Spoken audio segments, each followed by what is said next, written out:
Gotta love that spirit from the Cleveland Storm faithful, continuing to be strong. Good evening. Thanks for joining us for the rundown alongside Bethany Miller. I'm Ron Burke. It's officially state championship weekend as we preview the 4 title games set for tomorrow afternoon. And Ron, we start first in Class 6A, where the majority of the state called this matchup even before the season began. The 6A title runs once again through Rio, as this year 2 of the biggest rivals in the state, they're going to square off for the ultimate crown, and it's a rematch that needs absolutely no introduction. Take a look. It's the battle for Rio. But as the Storm and the Rams prepare to face off for the second time this season, come Saturday afternoon, there's even more on the line. Rio just wants to be the big school out here. 2 years ago when we lost in state, that's just all they talked about is being us in state, so this is definitely going to be a game changer. It's just another football game. This is a little bit bigger because it's state. In case fans forgot, the top 2 teams in the state delivered an epic battle just 4 weeks ago. Despite a 20-0 lead at halftime, Rio Rancho was unable to hold on late for the win as Cleveland clawed back for a 28-27 victory to remain unbeaten on the year. I just think we got too complacent. We changed our mentality from trying to win to trying not to lose. They're a good team. And if you don't do the little things well, they're going to take advantage of it. The matchup saw standout performances on the ground by both teams, as Zach Vigil and Lucius Dixon accounted for 7 touchdowns in front of a sold-out crowd. There wasn't a huge message at halftime. It was a message of confidence that we're doing the right things. We just needed to finish drives and make tackles. We went out and we focused. We just got back to what we did and you know, got the ball going one drive at a time. All the players kind of just bought into that. We didn't really give up. Even though we were down 20-0, we decided not to give up and we're able to fight our way back. Both teams are using their past matchup as a learning experience coming in to Saturday's showdown. We kind of put our defense in a terrible spot, gave up the big plays. We can't do that this week. We got to finish drives, got to come out fast. Just being disciplined and just wanting it more. Basically, that's what we did the first half versus them last time, and we didn't do that the second half, so we just got to do that 4 quarters and 60 minutes throughout the whole game. The battle for Rio on the biggest stage New Mexico has to offer. We know what we got to do. We got to take care of our business. Can't worry about them. We just got to take care of our business. Been a part of this rivalry for a long time. You don't throw the record out the window. You know, you just got to play the football game. Build-up is incredible. The Class 6A state title game kicks off tomorrow at 1 at Cleveland High School. And with a deeper look into this matchup, I'm going to send it over to Bethany now with our special guest. Ron, I'm now sitting with the Albuquerque Journal's James Yotis. You need absolutely no introduction for what you do around here, but I will do it anyway. Thank you so much for joining us. No, my pleasure. You're on my turf now. I make the picks for you. Okay. Now you're here. Well, just walk me through it. You heard in that story, a lot of people told me at the beginning of this they expected this matchup. Did you?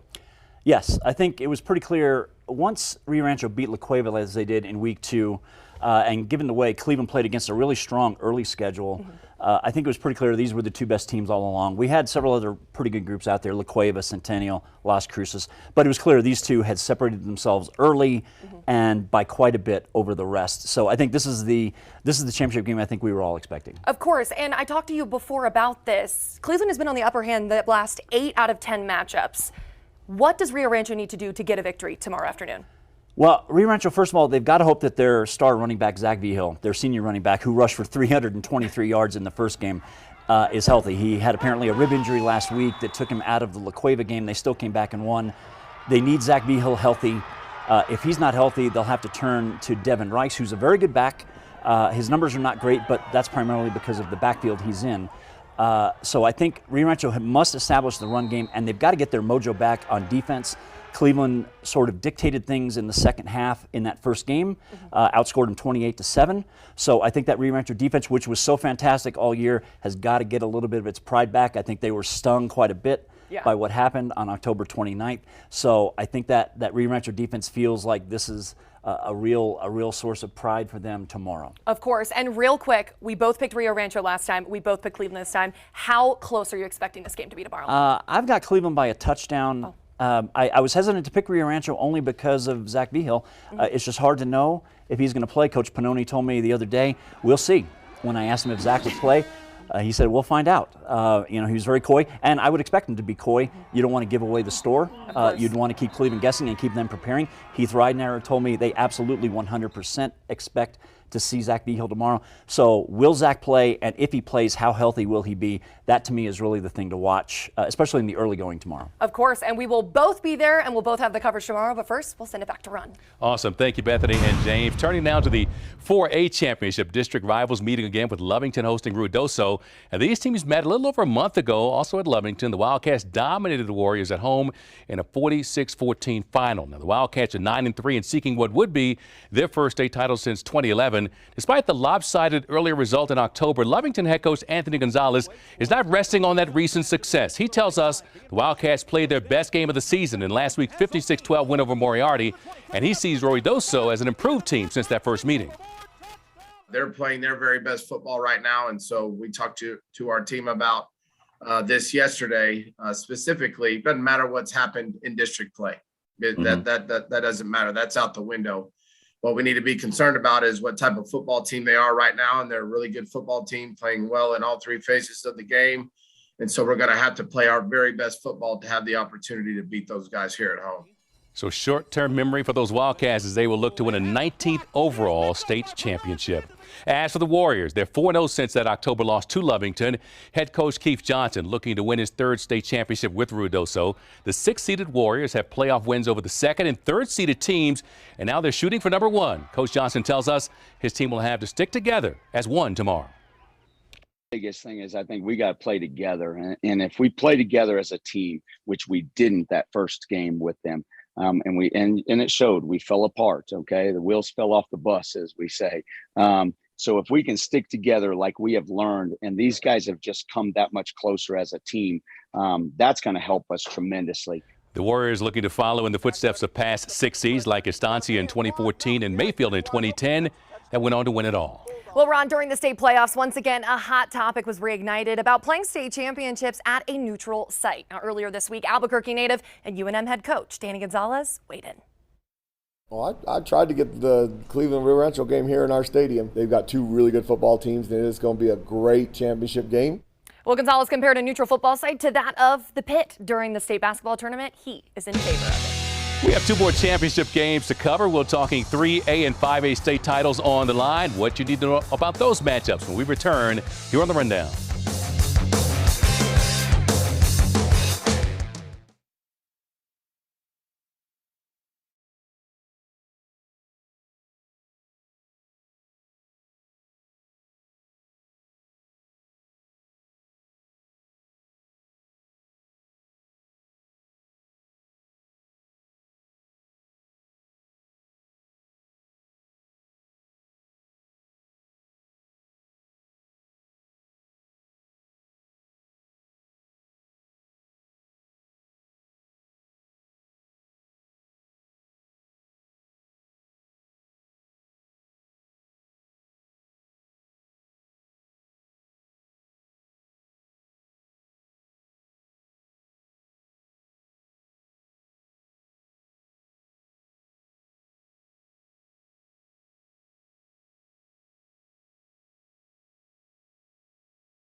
well, welcome back. As we head over to the 3A state championship matchup, St. Michael's taking on Robertson. Now, both teams this year having upsets in their playoff bracket. They both took out number 1 and 2 seeds in Raton and Socorro. Now, both teams did meet earlier this year. Cardinals defeated the Horsemen 44-7. We spoke with the head coach of the Cardinals on why tomorrow's matchup will be different than last time.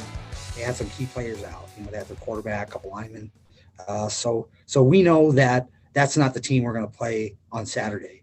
So we're trying to prepare as they're the number 1 team in the state. Now, the Cardinals, they went 0 for 4 in state title games from 2015 to 2018. They're looking for a little revenge. They're going to break that with St. Michael's as they look to capture their first state title since 2012. And tomorrow we'll also see a highly anticipated 5A matchup. Yep, and that's right, Ron. The Tigers of Los Lunas, they're going to get to host the 4-seed Artesia Bulldogs tomorrow afternoon. But this game has a bit of a backstory behind it. Here's Angel Salcido. After a hard-fought win against Goddard, the Los Lunas Tigers will face off against the Artesia Bulldogs for a state championship. But a familiar face will be on the opposite sideline tomorrow. When we left, we said, it'd be crazy if we met them again at some point. Jeremy Maupin is the head coach for the Bulldogs, but less than a year ago, he was coaching the Tigers. I still got a lot of love for the people in Los Lunas, and especially a lot of those kids we're going to be going up against on Saturday. Their game plans are laid out. They want to run the clock down. They want to run, power at you. So we know that we got to take advantage of every drive we have offensively and get some points on the board. They're a good team, a very explosive offense, very sound, disciplined defense. So it's going to be a challenge for sure. And there isn't any bad blood between the two teams. He's a great coach, no doubt about it. He's proved that everywhere he's been. I told them, I said, I hope y'all win every game but one. And they told me the same thing. But the Tigers say the championship game means everything. Not just to me, but to the team in there and to this whole community, it would mean everything because we've came so close in the last 2, but I think this is our year. So when the whistle blows, the focus won't be on Coach Maupin. On the field, it's 11 players, and Maupin's still coaching, but we're not playing him. It'll be on one thing, and that's a state championship. It would just be the cap on just an amazing season, and it's definitely what these kids deserve, but they got to go earn it. Angel Salcido, KOAT, Action 7 News. Well, that game, like all the others, kicks off tomorrow at 1 p.m. We'll have full highlights and post-game reaction from Tiger Country. I'm once again joined by James Ziotis from the Albuquerque Journal. Thank you again. Now, talk to me about this matchup because Los Lunas comes from behind against Goddard, a great win. But to me, I think Artesia maybe has a little bit more momentum coming into this. They took down the number 1 seed in Farmington. Yeah, Farmington was a number 1 seed and lost by 43 points in the semifinals, and I went back 15 years and could not find another example of a number 1 seed that had gotten beat by that many points. So, Jeremy, everybody knows in Los Lunas what Jeremy can do. He took them to 2 finals in 2018 and 2019. They lost to Roswell in both of those games. So they know he's a skilled offensive mind. He's a great leader. And Artesia just knows how to finish. I mean, we're talking about a school that wins state championships at a bigger clip than just about any team in any other high school sport in New Mexico. So it's very imposing what Los Lunas faces tomorrow when you're talking about Artesia's history, you're talking about Artesia's momentum. They've got a great running back named Barrera. Who has over 1,600 yards. He's going to be an issue for that Los Lunas defense, which is a bit shorthanded. They've got one kid that was injured in the Goddard game last week, another one that got ejected that will be ineligible tomorrow. So this Los Lunas defense is going to be a bit shorthanded, which is not what you would want when Artesia is coming to town. So, and when you factor in Jeremy Maupin coming back, and Greg Hennington is an excellent coach in his own right. This is his second championship game, one with Belen, now one with Los Lunas. So there are so many fun story threads to me in this game tomorrow.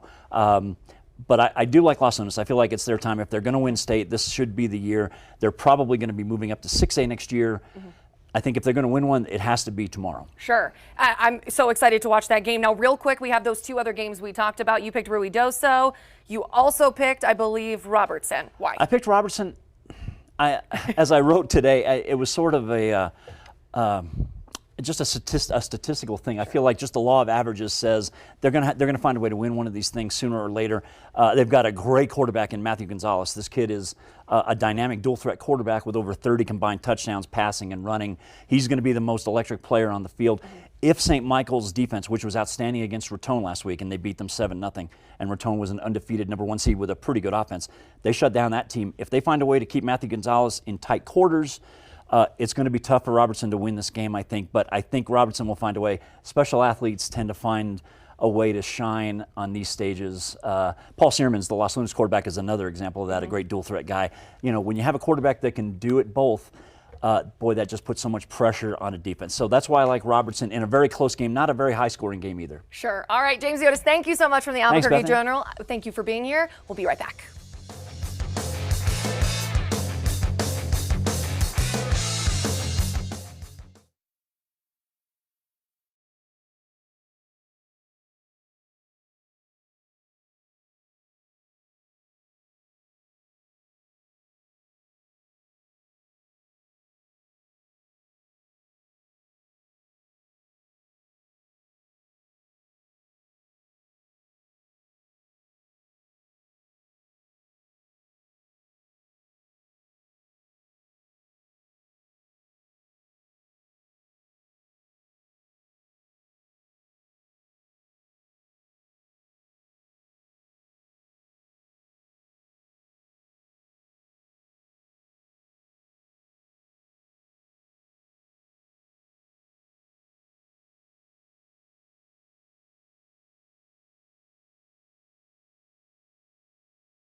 Wait to see you guys tomorrow night. For Bethany, I'm Ron. Enjoy Championship Saturday.